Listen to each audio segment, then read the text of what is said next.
Welcome into sportsbookreview.com. I'm Gary. And I'm Chris. And this is the college football show for week 14. It's our deep dives and pick show. And man, there is a ton of stuff going on. It's finally December. So that is definitely a good thing. That is a fact. That means we've only got one more month in this year. I'm kind of excited. I'm pumped. Now, we talked on the last show about Christmas. So we're, of course, excited about that. Traffic, by the way, has already gotten awful. Took me forever to get to the studio. Just ridiculous. But we do have a lot of stuff going on in college football. Let's go on and talk about some of the news and notes and whatnot that have hopped in. Look, Southern Miss is hiring Will Hall. That's the Tulane offensive coordinator. We are both massive fans of his. Yep. I think it's a great hire. Yeah, now, I do too. We obviously wanted Bielema. Yeah, I wanted Brett. And the other thing is I like Will. I liked Will a lot last year after his 1 year at Tulane. This is year 2 at Tulane. And that offense has kind of been a little like some weeks it's amazing. Some weeks it's terrible. Some halves it's amazing. And some halves is terrible. Yeah. And at some point I wonder, is this a little soon for him to be getting a So they've got a brand new quarterback, and that's part of it, right? That's part of the problem. A brand new quarterback that isn't real accurate with the football. That's maybe putting it lightly. So he can't do everything that he wants to do. Okay. But they are getting better, and they have been able to put up points. His scheming and whatnot, though, I believe is second to none. No, I agree with that. Recruiting at Southern Miss will be a lot easier than Tulane. These Mississippi schools that we have around here, the academics aren't quite what they are at Tulane. You might be right about that. Do you see Bob Stoops is back at Oklahoma? Oh, God. Now, of course, we had to bring it up, but we're not going to talk about Oklahoma today. Nope. Not talking about Oklahoma. So they're having some COVID issues with their coaching staff. So Lincoln Riley calls up old Big Game Bob and says, "Hey, Bob, we need you to come back." It's one of those ironic names like Kirby Smart. Yes, 100%. So Big Game Bob is back in the fold as an assistant coach, helping out for this week and maybe next week, waiting for some guys to get back. But he popped out of retirement, wants to get out there, slang some of his tequila around. Have you seen his tequila? What is it, like rock and roll tequila? It's just ridiculous. So we will see what that means for Oklahoma. Now, I mean, who knows? They need to win out to be able to get sure of that defense. And the defense has been better. They have, I guess. I don't know. Anyway, and we've also got news that the ACC. Now this is big. The ACC is dropping their December 12th games for Miami, Clemson, and Notre Dame. So not everybody. Not everybody.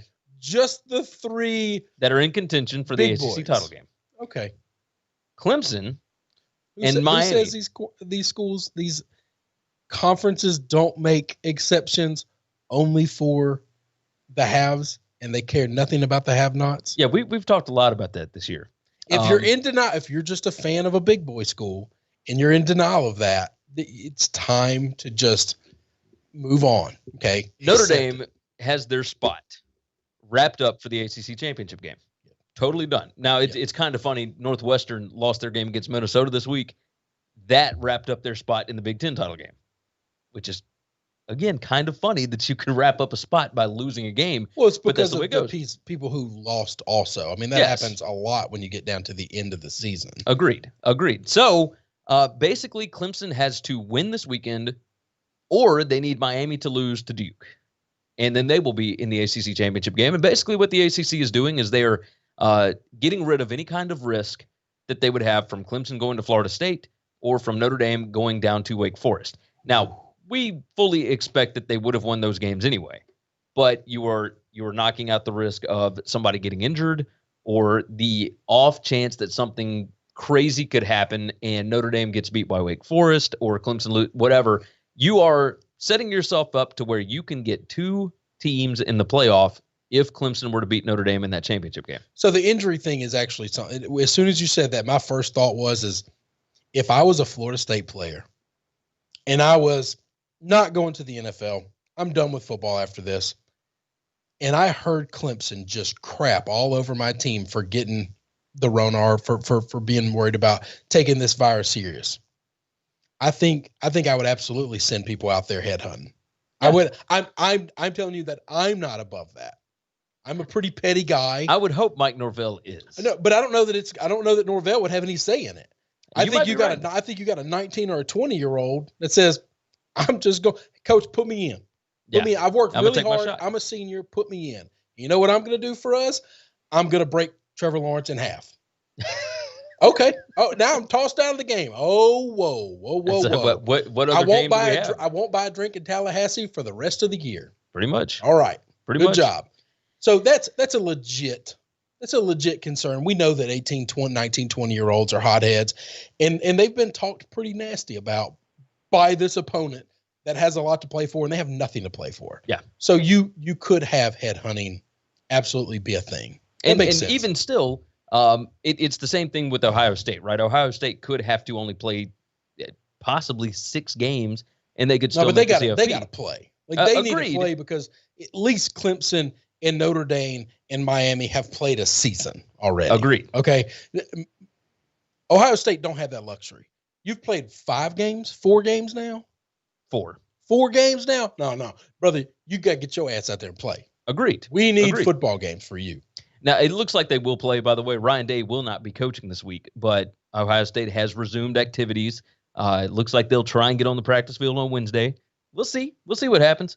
So that's enough for the news. Let's go ahead and give our recap of exactly how terrible last week was. And boy, it took this long to get me back under 50%. But that just means I'm coming out swanging this week. 2-8 for me last week. It was as putrid of a week as I could have possibly had. I lost a metric crap ton of money last week, but I have made it back in college basketball so far. That's not this show. It's not this show, though. Nobody cares about that. I know they don't care, but if you follow me on Twitter, you would have gotten them. Anyway, 44, 45, and 2. I am at 49.44%. That is not good. That is not good. I guess it could be worse. I could have gone 0-10, I guess. Either way, Chris went 3-4. LSU coming through with the back door a little bit. That's what I'm talking about. Otherwise, you would have been in the 2-win mark with me. So you are at 42-44. You are at 48.84%. And this is, I think, the closest that we have been all season. Like, we are right there, neck and neck. It's going to be a fun few last weeks. I don't improve my game. I just pull you down into the cellar with me. That must be what's happening. I don't raise my abilities. I just bring you into the stink with me. That's I think that might be what's happening. That might be what's happening. Let's move off the recap and let's start our ball games, right? Let's talk about the games. What we have not done before we do that. Go to sbrpicks.com/NCAAF. Do yourself that favor. I'm telling you, it's very easy. Go knock it out. That's the one-stop shop with all the deep dives, all the guys that actually know what they're talking about. They might be able to help you out more than me. Now, you and I obviously will have our picks out, our columns later on this week. But yeah, those guys know what they're doing. Go and check it out, sbrpicks.com/NCAAF. If you're watching the video, go ahead and hit that like button for us. It's the little thumbs up thing right there. Smash the like button. Isn't that what they say on YouTube?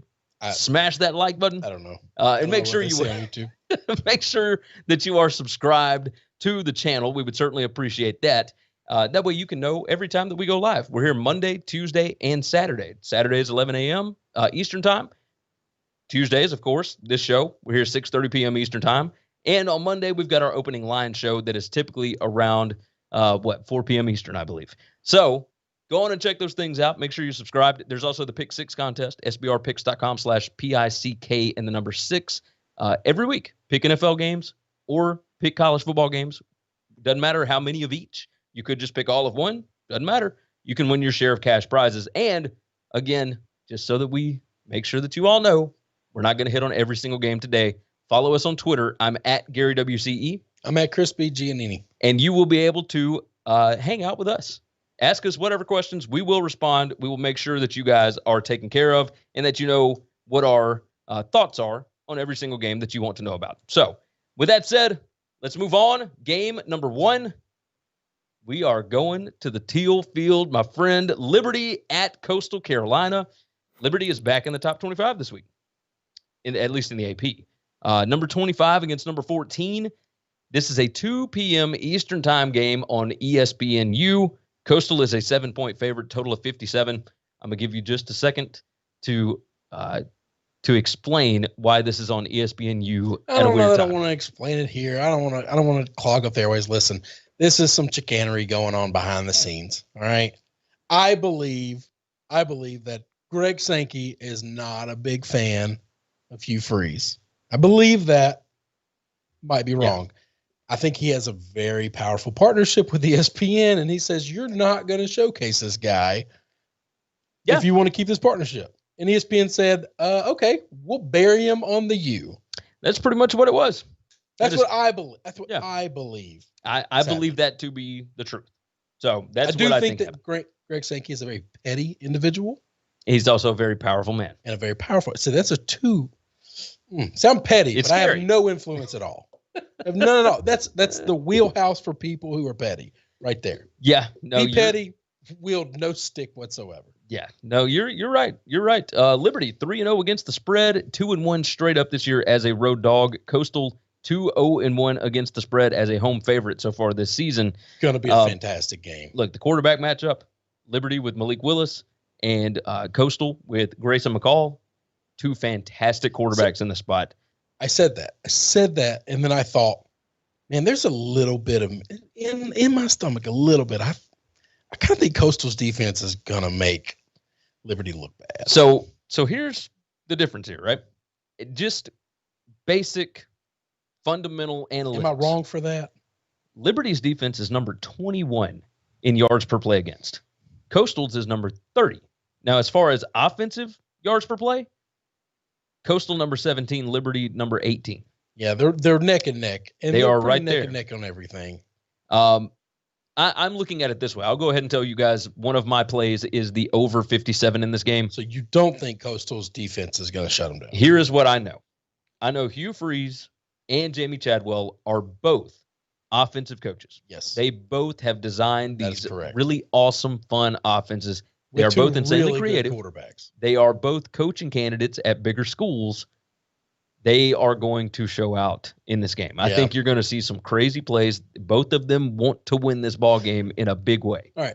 The difference is while they're both candidates for bigger schools, one guy's making $3 million and the other guy's making six figures. Agreed. So one guy really needs to show out, and the other guy is fine if he don't. You could say that, but we all know. That guy that's making $3 million used to make $5 million. Agreed. So money ain't a thing to him. I don't know that our guy Jamie has ever seen this kind of money with the lottery ticket he's holding. Now, I'm not saying that I'm going to take Liberty, right? I may not bet on this. I'm talking myself into this. Everything I say says one guy needs it, the other guy don't. If that's the case, then I think they're going to have to score points because I think Hugh is going to put up points. You do think he's going to put up points? I think he's going to put up points. I just saw NC State make this offense look like garbage. But that was such a weird ball game all around. NC State's offense looked like crap in that game too. Yeah, I can't explain that either. Right. It was just a weird game. Like you can't look at a one-game sample size. You got to look whole season, right? Yeah. The Coastal defense is nothing like NC State's defense. The Liberty offense is nothing like NC State's offense. It's nothing like, I mean, it's crazy. The Coastal offense is nothing like NC State's offense, really. So this is, I'm curious. I'm interested to see it. I want to watch it. And part of the reason why I'm taking the over is I just want to be able to pull for points. No, that's going to be the funnest way to watch this game. Yeah. I just have a weird feeling that we're not going to get that. You might be right. I mean, we'll see. I hope I'm wrong. I mean, these are two very good defenses. Statistically, this year they are good defenses. Coastal shut down a lot of people this year. A lot of teams that I thought were better than the teams Liberty played. Oh yeah, that makes sense. So you got to lean on it. The prediction tracker, by the way, says Coastal minus 9.85. Yeah, I've talked myself into it. I'm gonna end up playing. It's not an official game of the big. I'm gonna pick Coastal though. That makes sense. I would likely lean that way as well. I'm gonna ride with Jamie. My official play is going to be that over 57 though. That's a good play. All right, moving on. Let's move to the SEC. This is a 12 p.m. Eastern time game on ESPN. This is Texas A&M at Auburn, and this is a massive matchup for A&M for sure. Auburn does not want to get embarrassed. Like I think that's the biggest thing, right? They got embarrassed last week. They got some problems on their offensive line. Yeah, they're missing a lot. Yeah, I think it's 3, maybe 4 guys that could be out on the offensive line this week. We have seen the tailgate and Tank. Yeah, they've got Tank that's still having some issues with the hip. DJ Williams, ankle issue. We got some problems. We'll see what happens, but man, let's roll through the numbers. All right, prediction tracker's got A&M minus 1.66. A&M is favored by 7. Can you explain that? How the prediction tracker has the statistics. It so low? So A&M statistically does not look great. So it's still a small sample size for them. The Alabama game definitely hurts. The Vanderbilt game actually hurts them. The LSU game from last week hurts a little bit. They have not looked overly impressive against very many teams, right? They blew out South Carolina, but there's just not a lot there for that offense or anything else. Kellen Mond it's just a dude. Yeah, I mean, I guess I've got the South Carolina game and South Carolina game. I've got Florida in my head. I've got Arkansas in my head. Like I've got. In the Arkansas game, they let Arkansas come back late in that game, and that skewed a lot of these stats. Yeah, but they still scored a lot. Like it wasn't the offense that. No. They put up. They struggled to put up points in Vanderbilt, and they struggled to put up points against LSU, and they struggled to put up points against Alabama. Yeah, and those are 3 teams that everybody else is scoring on. By the way, yeah, that's everybody else is dropping 30 on them. That's 3 games out of 7, so you're looking at nearly 50%. So that has a lot to do with it, right? They did not get a chance to beat up on Tennessee yet. They haven't gotten a chance to beat up on some of these other teams yet. We'll see, right? They're still supposed to play Ole Miss. I don't know if that's going to happen. When it I mean, who knows? But this is still a scary spot for A&M. Jimbo has not had a ton of success against Auburn. It gets a little crazy. A&M 5-0 against the spread their last 5 as a road favorite, so that helps. They are 3-1 against the spread and straight up all-time at Auburn. Remember, there was a spot there where these teams were trading off, going to each other's place and whipping them, right?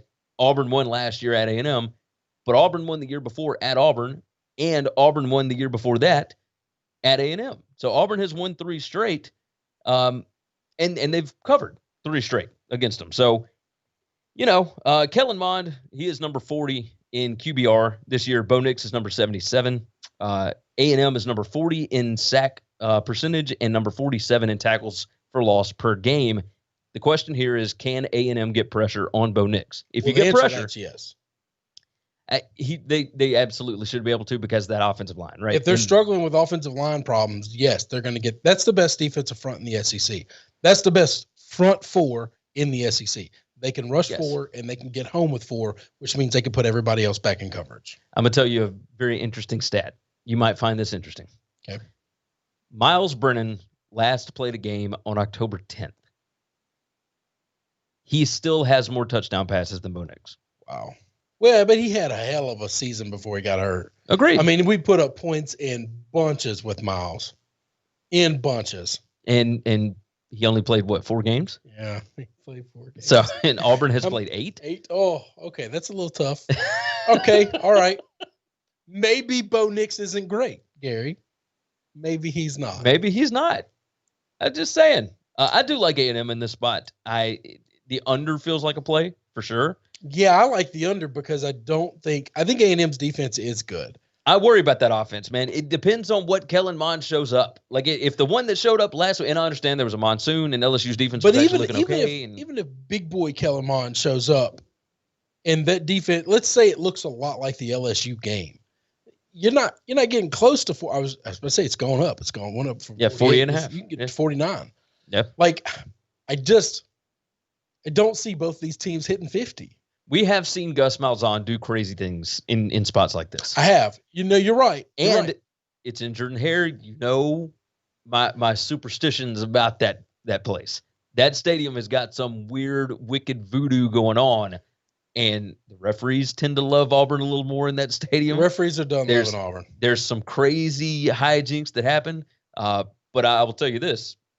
If Sankey ain't on the phone with them referees before the ball game saying, whatever you do, make sure A&M wins this game. Yeah, the SEC needs A&M to win the game. Auburn's not getting calls. Reclaim Jones jumps in. He said Bo Nix is average at best.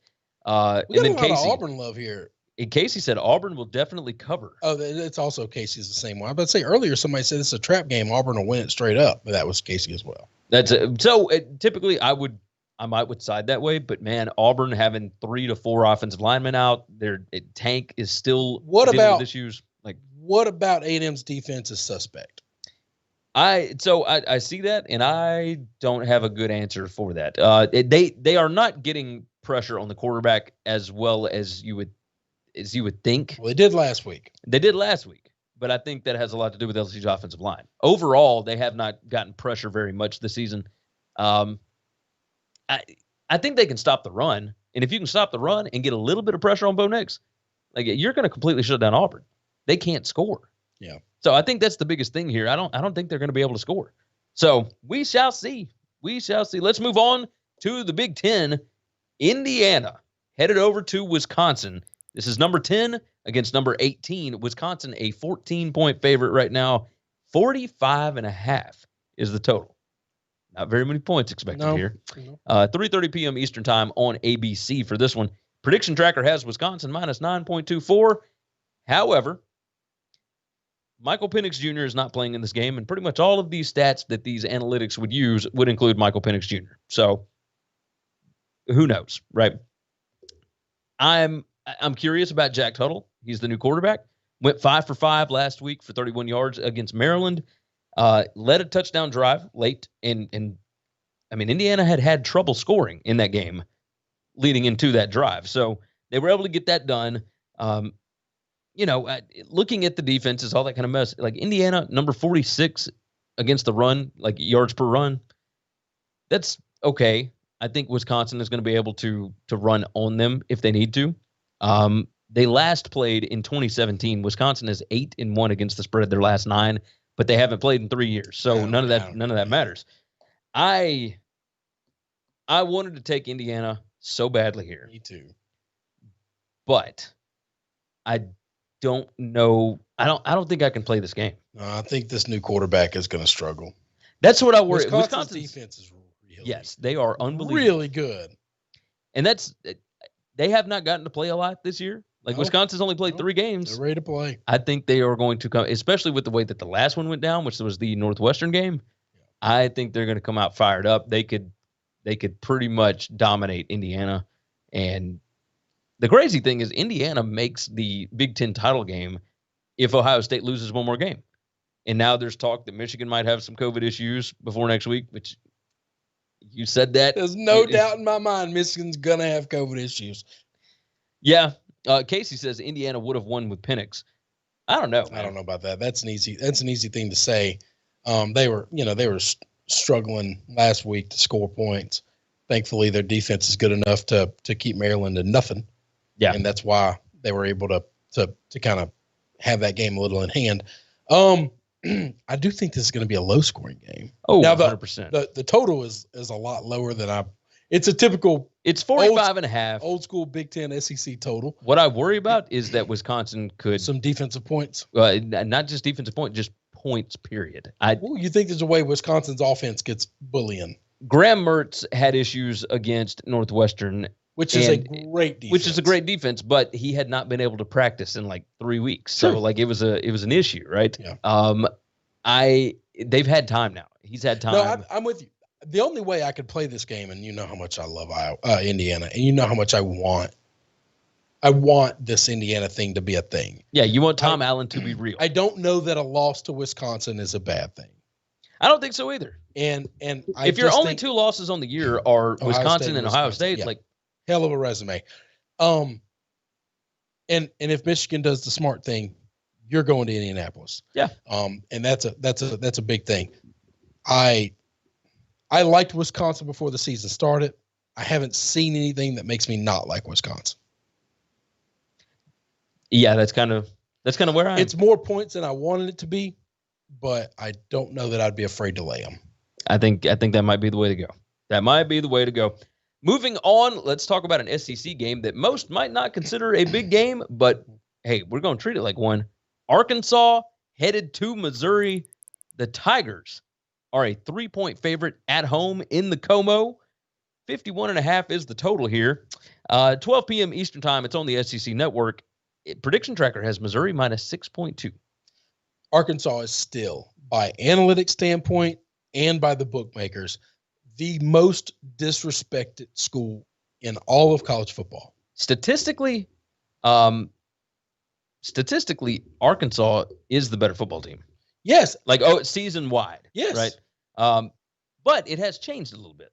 Missouri has won 4 of their last 5. Now they've beat up on some bad teams. I was just about to say, they've gotten to put up some stats against South Carolina and against Vanderbilt. Yes. Which Arkansas didn't get to play either of those schools. That's true. And they beat Kentucky. So is what it is. Arkansas has lost 3 of 4, so the shine is fading off of those guys. The shine's fading off, but they've lost 3 or 4 to some big boys. No, you're right. Arkansas running back Raheem Boyd has opted out. Yeah. He's no longer with the team, so it is what it is. Arkansas started 6-0 against the spread. They are 0-2 in their last 2 games. Yeah. Arkansas 0-4 straight up, 2-2 against the spread, their last 4 against Missouri. The biggest thing here, I think, for me, like the best units on the field is the Arkansas secondary. Mm-hmm. And for Missouri, it is certainly their passing offense. Passing game, yeah. So we're gonna get best on best. We really are. And that's fun to watch. Man, that's fun to watch. I think this is a big game because these schools don't have the cachet of Florida, Tennessee, or A&M and Auburn. They get put at the kiddie table. And that kind of stuff bothers me because those other games have potential to be 20-point games at halftime, and nobody's going to watch the second half of them. True. And this game could be tight and right and a good game all the way through. And I just don't understand why you disrespect the schools in your conference by just backfilling them with nothing. Agreed. Because if the nation got to see them, they could become those bigger schools. Yeah, I agree with you. The big storyline from this game, though, that we have not even brought up, Barry Odom going back to Missouri. Used to coach there. One of the big reasons why I really like Arkansas. I think this offense of Missouri has been amazing. Nobody has stopped him in a long time. I think Barry Odom is going to make it his life's work to bring that number down. Yes. I don't know that he shuts them down, but listen, think about how good Missouri's offense is. Ole Miss's offense is just as good, if not better, and he cut their average in half. It's true. I'm just telling you, he's a really good defensive coordinator. Yes, he is. I got to tell you, I know that you like Arkansas in this spot. Yes. I'm not going to play it. If I had to play away, I would likely play Missouri because I think Arkansas is fading. I think I don't think they're fading. I think they're playing different caliber of teams. Missouri's not that caliber. Missouri is Ole Miss. Yeah, there's a lot to that. That's what I say. They're a really good, really fun offensive team. That defense, the defense isn't as great as they've shown the last couple of weeks. They've just played 3 of the 3 worst offenses in the SEC. Casey says, love Arkansas here. Chad Nelson said, love Arkansas in this one too. Yeah, I mean, Casey said Kentucky didn't show up for that Missouri game, so toss that game out. But Vanderbilt didn't show up last week. Toss that game out. South Carolina quit on their team. Are we just going to toss all these games? What are we doing? But that's the thing, though. Is like when you get to feast on bad teams, then you get to pad stats, and then those skew analytics and those skew opinions. Arkansas's last couple of games have been tough. Yeah. No. You're right. You are 100% right. Let's move on. You're in the same buzz and I am, huh? Is that mine or is it? I don't know. Either way, we'll keep rolling. It's not too crazy. Game number 5. This is our Super Bowl here. Number 1, Alabama heads down to Baton Rouge to take on the LSU Tigers, and I'm excited about it. 8 p.m. Eastern time on CBS, the big national broadcast window. Prediction Tracker has Alabama minus 20.9. Alabama, a 29-point favorite, total of 68 in this one. LSU won last year in Tuscaloosa 46-11. And, Saban will be back on the sideline this week. There are players for Alabama that could be in the NFL right now that came back specifically to play in this game. They are going to be fired up to go down and play LSU this week. Now, there have been rumors that LSU might be battling some more COVID issues. And with as many opt-outs and as many transfers and everything else that they've got going on, it could put them below the threshold. And if that gets to that point, they can play if they want to. But the SEC is not going to make them play. That would cancel the game. So I don't know what's going to happen with that. We shall see. It's still early in the week. But I will go on and say this. Terrace Marshall opted out. We talked about that. That definitely hurts the offense. Alabama, number 2 in the country in EPA margin. That's expected points average. And LSU is number 73. That's about where these two teams are right now. Mac Jones, number 1 in QBR in the country. LSU, number 75 in QBR allowed. This one could get really ugly. I'm actually going to give out Alabama as a pick this week. You can get them at 28.5, a couple of different books. Thoughts? No. What are we talking about, Gary? We're Thoughts? talking about the number 1 team against probably a team that's struggling to be in the 70s. Yeah. We're talking about laundry. Pretty much. That's what we're talking about. Yeah. You feel better? You feel good about yourself? I feel good. Your team's going to beat up on a special needs kid? You feel good? Move on. Let's see. K-Storm says LSU will be able to score. Love the over in this game. I don't know. Do you trust that? Like the over? That you have nothing to talk about. Let's see. I don't know why we're talking about this game. Not a whole lot here. Yep. We're talking about it because of laundry. Bama and team because total. It's your team. Jackson Carter said Bama team total. Bama first half. Bama minus 30. Bama everything. Okay. We shall see. We shall see. I don't know about all of it. This seems like too easy of a spot to be able to just pick everything. But I do like Alabama full game over. That will be an official pick. Let's go on and talk about the interesting games. First one up, our Friday night game. And this one has the chance to be the best game of the weekend. Louisiana Lafayette, or just Louisiana, headed to App State. And did you see the field at App State today? No. Completely engulfed with snow. Oh, snow. Oh, yeah. Yes. I did know they got a crap load of snow. There is a chance that Boone, North Carolina gets some snow on Friday night as well. Yeah. How much fun. No, it's going to be a fun game. Oh, my I'm goodness. going to tell you this. That's going to make me want to take App State. Them Louisiana boys don't do well on the snow. So the line is 2.5, and the total is 53.5. App State is the favorite. It's 8:30 p.m. Eastern time on ESPN, and the prediction tracker's got App State minus 1.62. This is the perfect spot.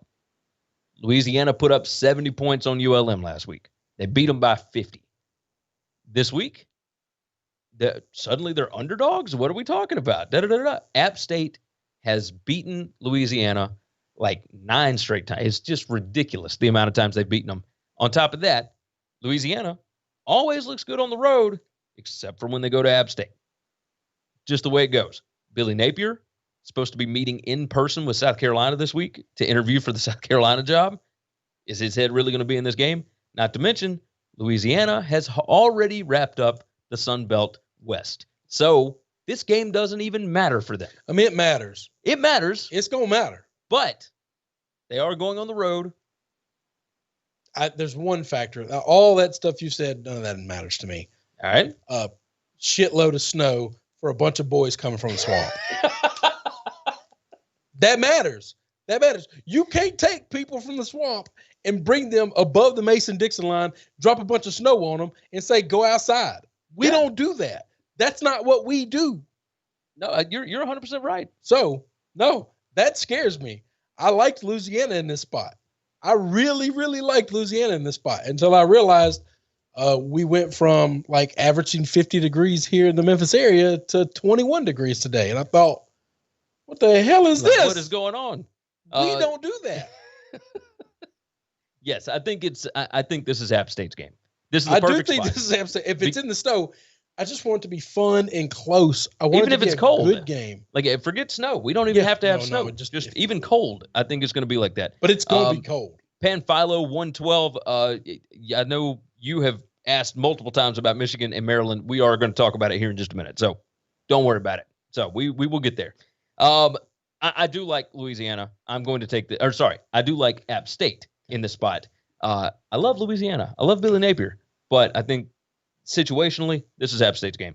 Moving on, we're going to move to Saturday at 9 p.m. Eastern Time. Houston traveling to Dallas to face off against SMU. This line is drunk as hell.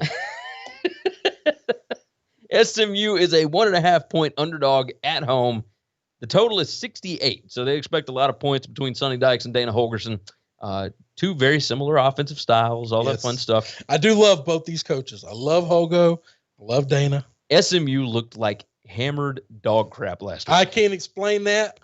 That is 100% where this line is coming from. Houston has not been a good football team all year. SMU prediction tracker has SMU favored by 1.08. That's insane to me. I think this should be at least a 3 to 5 point line by SMU. Really? I think over a field goal, less than a touchdown is where I would have put it for SMU.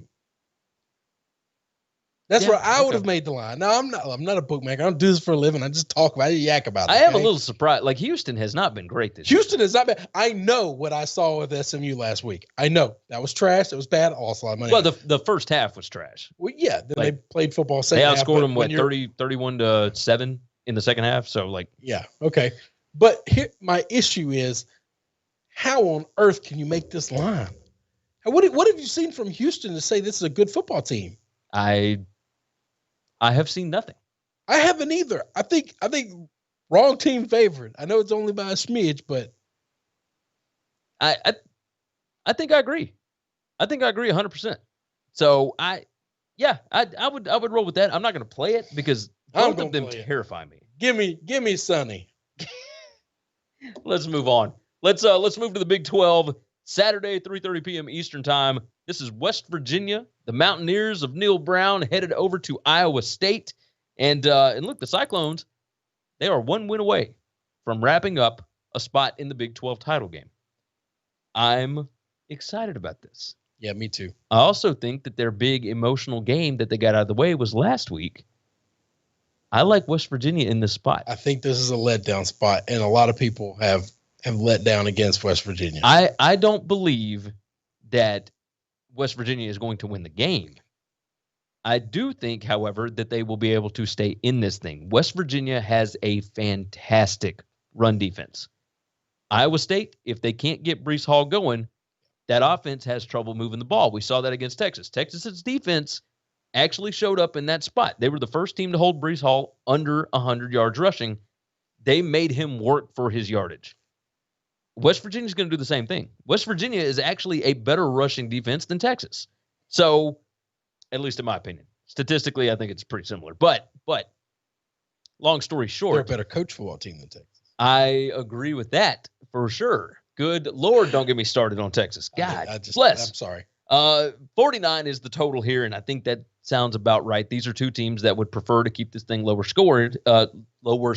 Excuse me. I agree with that. Prediction trackers got Iowa State minus 7.95. This feels like a 21-17 kind of ball game to me. I would agree with that completely. Listen, it won't surprise me to see West Virginia win this game. West Virginia will probably be in a round robin of mine. 100%. I think you're going to get a good money line number for them too. I think you're going to get a lot of juice, a lot of fat on that. And, it's scary. I want Iowa State to win, but that's it. Yeah, it scares me. There's a lot of guys on here. Joseph Gomez, West Virginia money line, just to sprinkle. West Virginia money line is my lock of the week from Casey. Reclaim Jones, Iowa State does have an anemic offense. Iowa State has high hopes. They can win, but the under is the best play here. That is from K-Storm. Yeah, that's a lot of people seeing what I'm seeing. Now, I have biases with Iowa State. My issue is this. I have loathed for 3 years a man who I think is offensively inept running this offense in Mick McCall. And that's the problem. For Iowa State or? For Iowa State. Well, he was at Northwestern. Is he running the offense at Iowa State? He's the OC. I didn't think he was the OC. I thought he was just like an analyst guy. Maybe I'm wrong. I thought he got the OC job. He might be, but I think that this is Matt Campbell's offense. Like Brock Purdy and that bunch. Yeah, look that up for me, and we'll confirm that. But yeah, their offense decides when they want to show up, when they don't. No, Tom Manning is the OC. So That's who I thought it So was. you're right. You're right. He's on the staff. He is. I think he's the running backs coach too. That's funny. That man does love running backs. All right, God, he loves running backs. Let's stay in the Big 12. Let's move over to Oklahoma State, a 2.5-point favorite, total of 51 on the road at TCU. It's 12 p.m. Eastern time on ESPN2. This line opened up what 1.5, and now Oklahoma State out to a 2.5-point favorite. I know that TCU beat up on Kansas last week. I know they've been able to score a bunch of points in spots.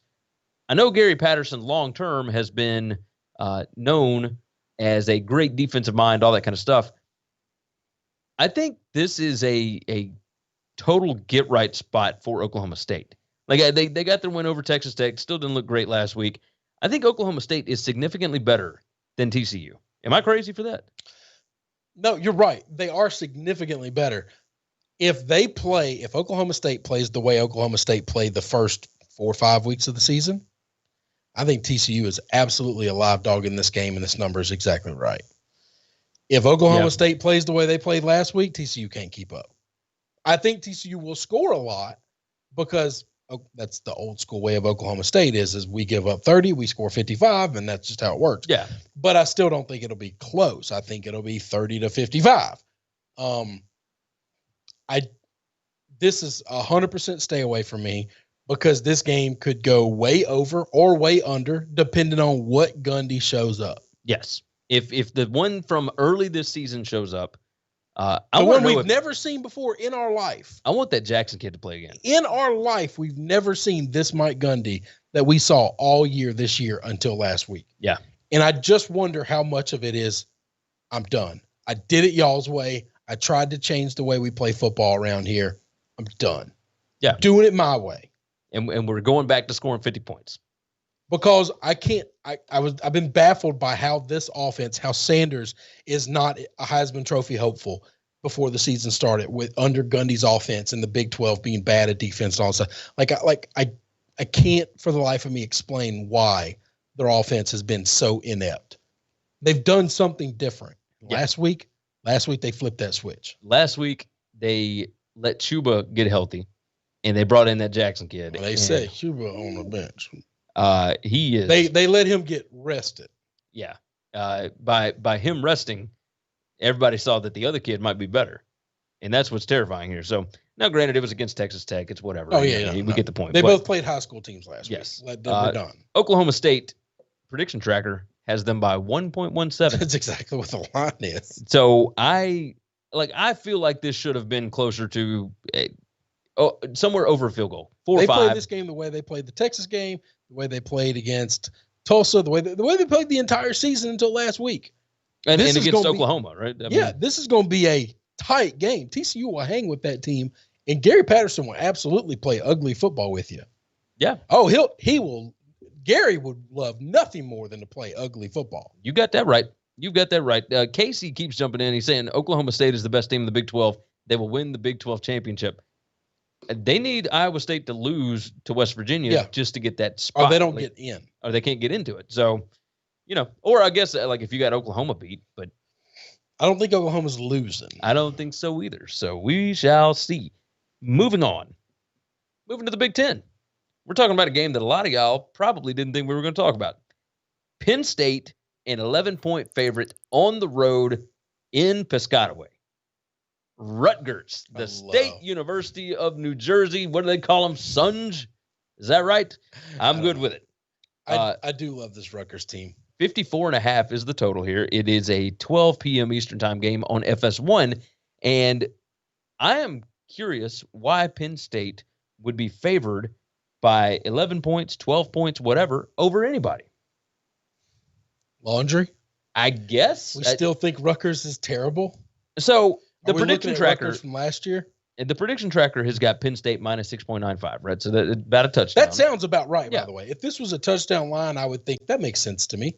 Talent-wise, there is some motivation for this game, right? Because Penn State recruits New Jersey hard. Yeah. So between the two coaches, there is something going on here where James Franklin needs to establish a little bit of dominance and let them know, hey, even in our worst season, we can still whip Rutgers' ass, right?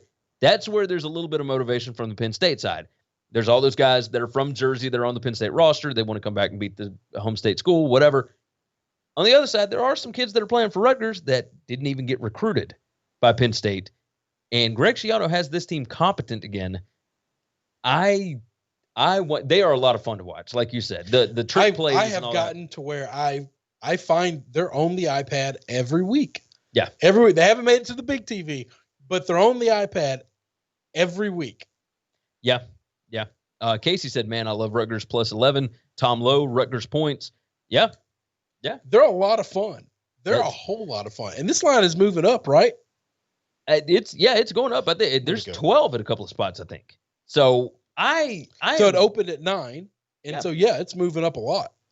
The motivation on the Penn State side, I don't know that is enough to be able to get a big-time win. I think this team they got right against Michigan. I don't think it's hard to get right against Michigan. However, this Michigan team did beat this Rutgers team. So that circular reasoning just doesn't work. I'm with you. That circular reasoning doesn't work, man. I know. But I don't think Penn State should be favored by more than 10 points against anybody.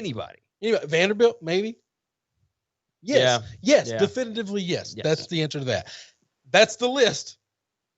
Pretty much. That's the Power 5 list. Kansas. We got 2 for you. Rutgers is not Kansas. Give me a Vandy Kansas line played in Cowboy Stadium.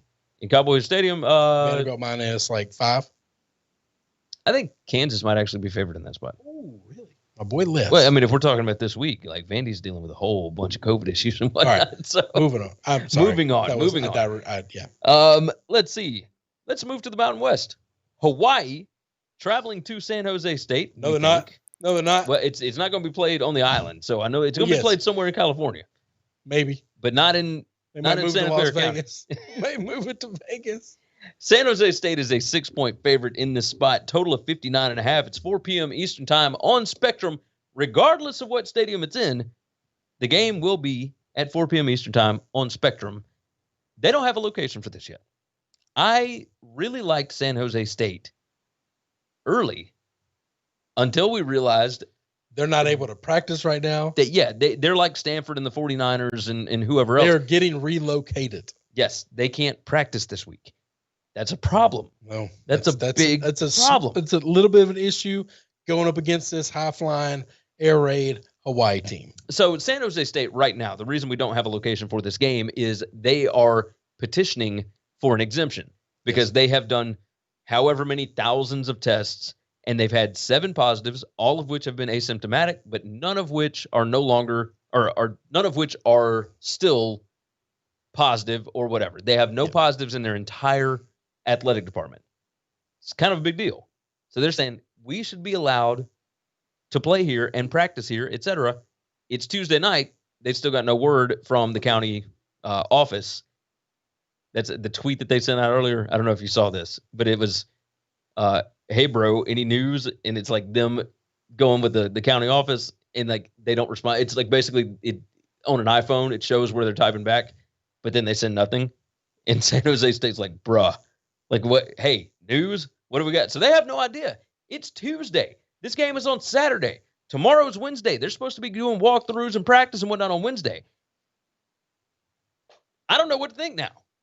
We don't know where the game's going to be played. I don't know if they're even going to be able to get a practice in.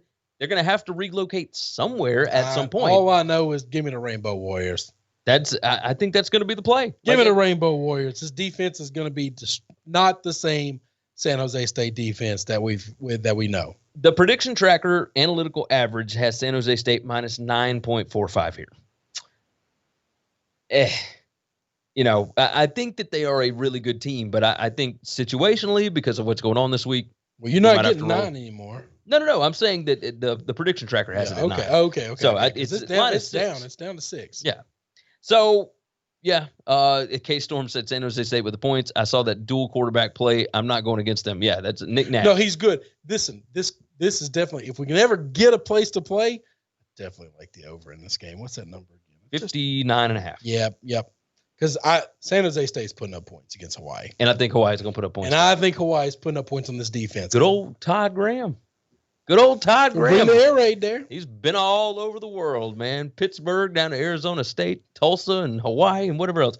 All right, let's move on to the Big Ten. We have got Maryland and Michigan. This one's going to be in the big house. Michigan embarrassed themselves in front of an 0-5 team last week.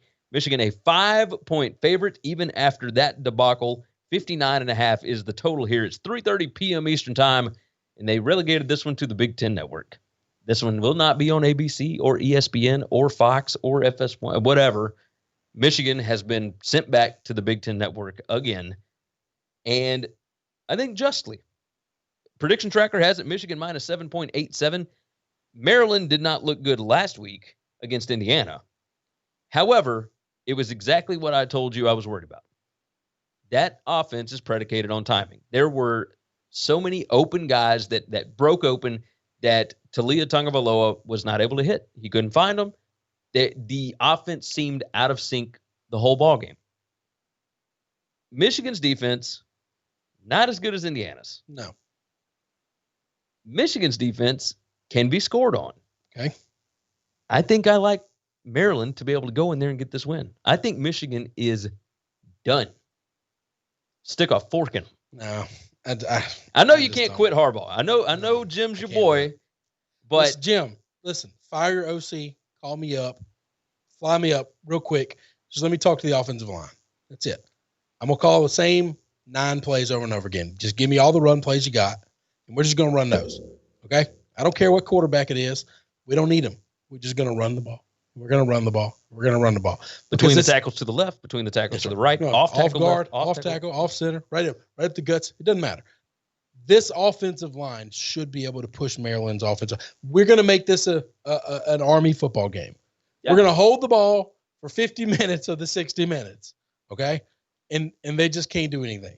That's all I'm going to do. I'm going to frustrate the hell out of them. So I'm just going to matriculate the ball down the field 3.5 to 5 yards every snap. Do you think that Jim's ego will allow him to do that? No. So no. You're on the Maryland too? No, I'm not on the Maryland. I think no. I'm not doing that. I'm not doing that. Just because I don't think Jim Harbaugh will listen to me doesn't mean I don't think Maryland's still not the better team. There you go. That's what I like My to problem hear. is this. Baby Tagovailoa is not very accurate. And I've watched a lot of inaccurate quarterbacks this year. They don't get better the longer the season's taken. So you think it was timing? I'm gonna tell you this: he's had one game where he put up hellacious numbers. Their offense was rolling like for multiple games until it can't be more than 2 because they've only played like 5 and they've been shut out. It was the Minnesota game and then the game right after that, whichever one that one was. Okay. Purdue, maybe. I don't remember who it was. Either way, they had 2 where they got rolling, right? Okay. They had the Northwestern game where they scored nothing. Putrid. And then they scored nothing last week. And then they scored 11. So they played 4 games. 2 they scored nothing, 2 they scored 40. They're probably going to finish somewhere in the middle there of this. But if Jimmy and them are smart, they're going to run the football down the throat. Pull up Maryland's schedule for me. I'm just curious. We'll go on and move. I'll intro the next one right quick. Moving into Sunday, of all days for us to be watching college football, Washington State heads to USC on Sunday at 9 p.m. Eastern time. Going up against Sunday Night Football on FS1, USC is a 13.5-point favorite, total of 66. It was Penn State. They scored 35 on Penn State. That's they who scored it was. 45. But the other 2 games, so they played 4. They scored 3 and 11. There you go. So they played 4. 3 points. I think points. You take the average of that. That's what they'll score against Michigan. Okay. There we go. Casey said Maryland beat Penn State. There we go. So Washington State still dealing with the Rona, as I guess we'll call it. We still love Nick Rolovich. However, 13.5-point underdog. USC, Oregon is kind of out of the spotlight. USC, and I guess maybe Washington are the Pac-12's last chances. I think the playoff has moved on from the Pac-12. I don't think either of these teams, whoever it is going to get in. But USC is still interesting because you go undefeated. You can't really get rid of Clay, right? So, he just keeps hanging around. Hey, come on now. I understand. I know. We both think that Clay is actually a pretty good head coach. No, we don't. Don't put you with me in that because you don't. I don't think that he's the right fit for USC. I think he's a good coach. I think he's fine. I don't think he's the right fit for USC. He took over a disaster. And I think it took him a year to right that ship, and then he's been pretty good. He definitely hired the right offense coordinator last year. I will say that. Now, they got to 8-4. I think people expect better from USC than 8-4. And no, it's not everybody's birthright to go 10-2 every year, whatever. But USC in that conference should be better, right? Okay. I think we can agree with that. Okay. Do you like USC in this spot, minus 13.5? No. Give me Rolo. I told you that. I don't know that that's the smart play. I don't care if it's smart or not. I've lost plenty of games. I'm not afraid of losing. I'm going down with my guy. Okay. Going down with my guy. How many games did I lose betting Les Miles last year with Kansas? That's a very valid point. Okay. Going down with my guy. Now, I got off him this year, but at least for the first year, when I'm in the tank, it takes a lot for me to get out the tank. I know. Ole Miss will tell us that for sure. Hey, I'm winning with Ole Miss. What are you talking about? I'm not losing. It wasn't last week. You did get that last cover with South Carolina. That's right. Yeah. So I was about to say, I bet I'm over 500 with them. It's possible. Yeah, I guess. Okay. You want to move into the picks? Yeah, come on. Let's move into the picks. Ready. All right. Let's go on and do my picks first. I've got 8 this week. Gary's official picks. Hi. That record up on the screen.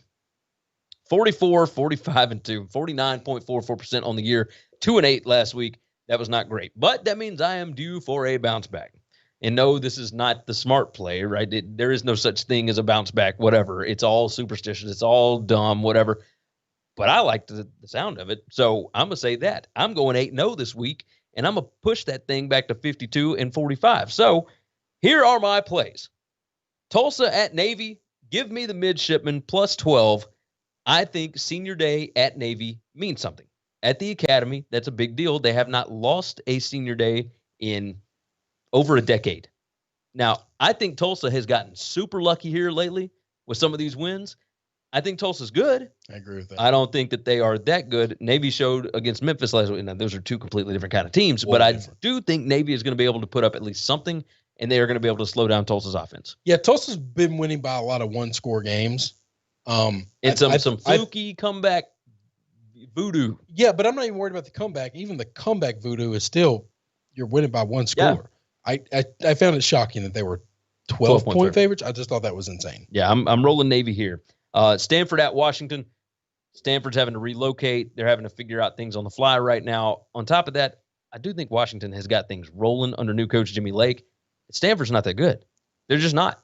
So I'm rolling Washington minus the 11 here. I think this game should be at least 2 touchdowns, if not more than that. So I'm getting like 3 points of value. It's pretty good. I think so. West Virginia plus 7 at Iowa State. This is a huge letdown spot. I knew that I was betting West Virginia no matter what the number was. As soon as I saw Matt Campbell crying in his postgame interview against Texas, I said, that man was way too invested in this game. Give me Neil Brown. Going with West Virginia plus 7. Alabama minus 28.5 at Baton Rouge. There are guys on that team that are fired up about this one. I think they don't let off the gas this weekend. Louisiana at App State on Friday night. I love App State here. Minus 2.5. Already talked about it a little bit. But cold weather. Cajuns going over to Boone. I like App State. I like App State minus 2.5, especially less than a field goal. Ooh, faux show. Eastern Michigan is traveling over to Western Michigan. This is a battle royale, right? Eastern Michigan is catching 14 points. Give me them boys. Give me Chris Creighton. I love him as a head coach. His team not great this year, but look, 9-1 against the spread their last 10 as a 7+ point underdog. That's insane. That's insane. This team knows how to play as an underdog. So I will take that for sure. Coastal and Liberty, give me the over 57. Jamie Chadwell and Hugh Freeze are 2 offensive-minded head coaches that want to be able to show out in this spot, and they're both kind of interviewing for new jobs, I guess you could say. So they're going to want to show out in this thing. I think this gets well over the 57. I'm looking at both teams in the 30s here. And NC State team total over 33.5 against Georgia Tech. Georgia Tech cannot stop a nosebleed. Their defense is putrid. This may end up being, it's why I'm not betting NC State -7 or whatever it is. I don't trust NC State to be able to stop them either. But I do know that NC State's offense has been rolling this year, and Georgia Tech can't stop nobody. Give me NC State over 33.5. Chris, we'll move into your picks. I like Arkansas +3 over Missouri. I think Barry Odom going back home. I think that Missouri offense comes back down to earth. The games Arkansas struggled against were against A&M, against LSU, and against Florida. Those are three. Now A&M's LSU's not great. That was basically LSU's desperation cry. They had 2 weeks off to prepare for that game. Yep. And so that's just a little something there. I think they're going to get right. And I think Missouri's going to come back down to earth a little bit. Second pick. Got a little injury situation here, but I'm still rolling with it. I'm taking Boston College +6.5 at Virginia. Virginia's been good. Virginia hadn't been great. Boston College has been a lot of fun. They've been really good. If the quarterback plays, which I think he's going to play. He played hurt last week. Phil Jerkovich. He played hurt last week. I think he's going to play. He played hurt in the Notre Dame game. This kid's tough.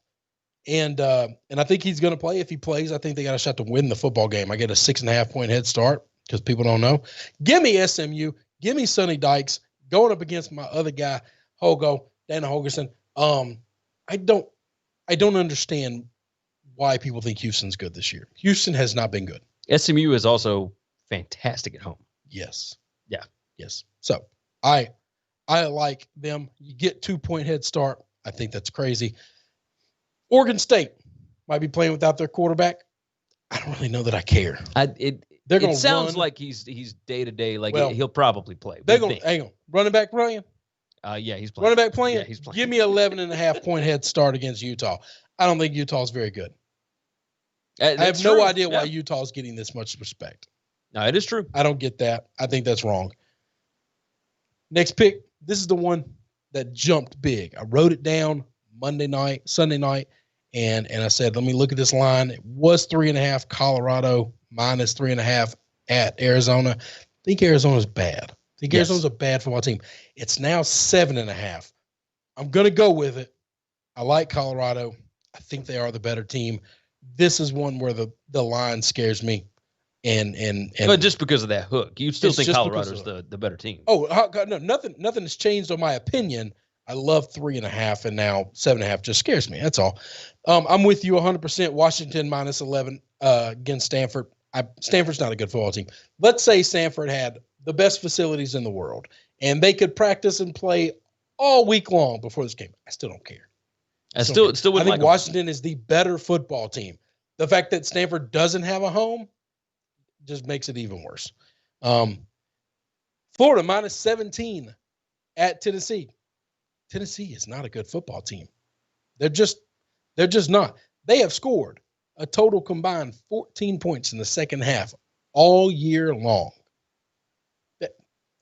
I don't know what you think is going to happen, but unless you think they're going to score 40 in the first half, they're not going to keep this close. The smart Florida is dropping 35 to 45 on everybody. The only way that you can bet Tennessee would be a first half line. Because Florida has not been good in the first half. Florida has started off slow the last couple of weeks, but they haven't started off slow every game. That's just been 2 weeks against two bad teams. Yeah, but they're also playing a bad team again this week. So yeah, but this bad team has laundry with it. This bad team has name and cachet. Those other bad teams are bad and they're small. They're little bitty. They're little guy schools. And Florida's a big boy school. Tennessee's a big boy school. They're just bad. I have no idea. 17.5 or 17 points seems like a lot. It really ain't. It really ain't. It's not. In the last one, I added this just tonight. Give me the Rainbow Warriors. Give me Hawaii -6 or +6. I'm sorry. Against San Jose. Yeah. I think San Jose's gonna have some issues with the problems with kind of having a home, and I think Hawaii is a good football team. I think they can score a lot. That means I just need to stay a 1-score game. If it stays a 1-score game and they lose at the last minute, I think I got a fighting shot. That makes sense. Yeah, I like those picks this week. I like those for sure. All right. let's move into the parlays and teasers, and then we're going to let you get out of here. I've got a money line this week that is plus 258. And all they got to do is win. I know we say this every week, but my one from last week hit. So I have hit on 6 of them so far this year. Now, I haven't given them out every week. The first 3 weeks, we didn't give one out. But either way, this week, we got Marshall, Texas Tech, Texas A&M, Notre Dame, Arkansas State, Buffalo, Florida, Iowa, and San Diego State. Now, if you missed it, hit that rewind button here in just a little bit. You'll be able to check it out. And then my 7-point teaser for the week. Oklahoma State, TCU over 44. I think both of these teams will be able to score some points, at least a little bit. I like A&M and Auburn under 56. Syracuse, Notre Dame. Give me Notre Dame minus 26.5. This is their last game before the ACC championship game. They are going to put some points up. Buffalo minus 4.5 at Ohio. Ohio's quarterback looks like he is going to be out for this week. If that is the case, Ohio's not going to be able to keep up. Like they got a decent enough defense, but so does Buffalo. Buffalo's going to still be able to put up points, especially with Patterson.